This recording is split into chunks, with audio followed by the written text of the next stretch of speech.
So what is a hydroformed frame on a car?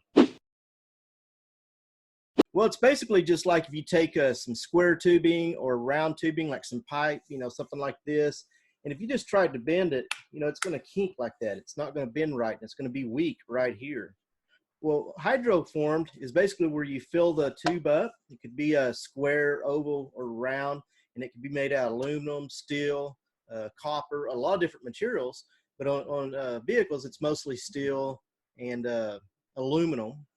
But you fill this up high pressure with fluid, and then when it's put in the die, it keeps its shape, and therefore it doesn't have these kinks in here, doesn't weaken it, and you can get the type of shapes you want, without weakening the frame. So that's what hydro forming is.